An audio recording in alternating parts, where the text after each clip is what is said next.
Mark from Gostocks. We always see investors focusing on what rate of return they get on their investments. The R, which is the rate of return, is always considered as a force factor.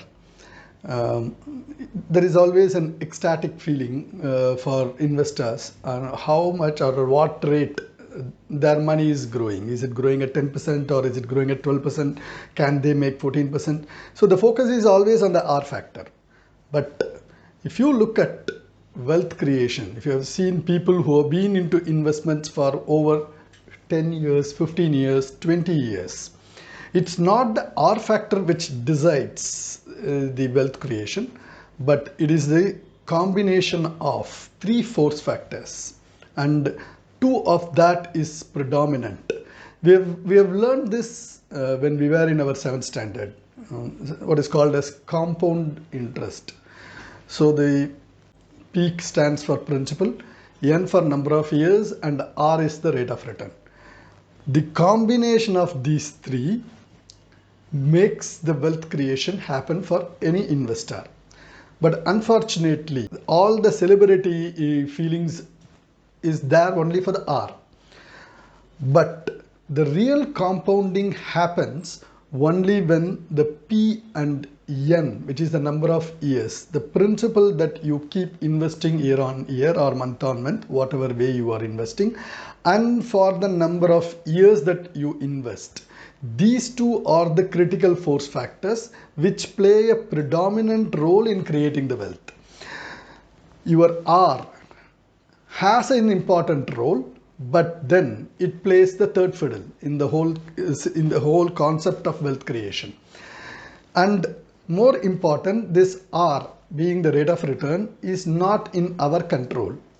Market drives the R factor, whether it is equities or whether it is debt or even your fixed deposits. The rate of interest is not in our control.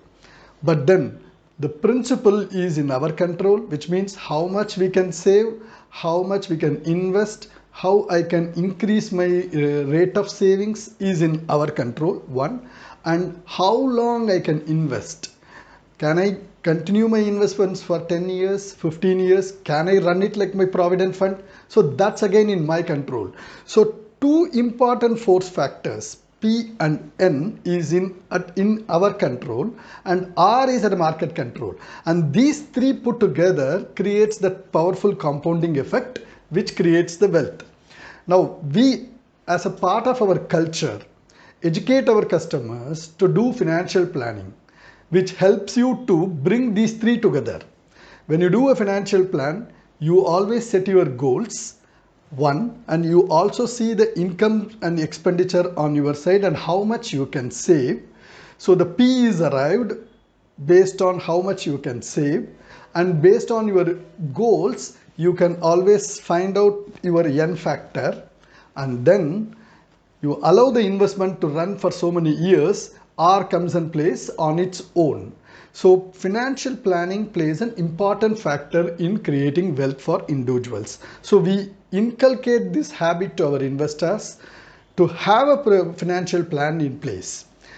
Right now we have developed a software which is called as Subhiksham, and one can just visit the link which is called as fp.gostocks.in, where you can spend around, or rather I will put it as, we can invest around 15 minutes of your time, put your income and expenditures in that. The software helps you or guides you to put your incomes and expenditure on the one side, and it also allows you to set goals.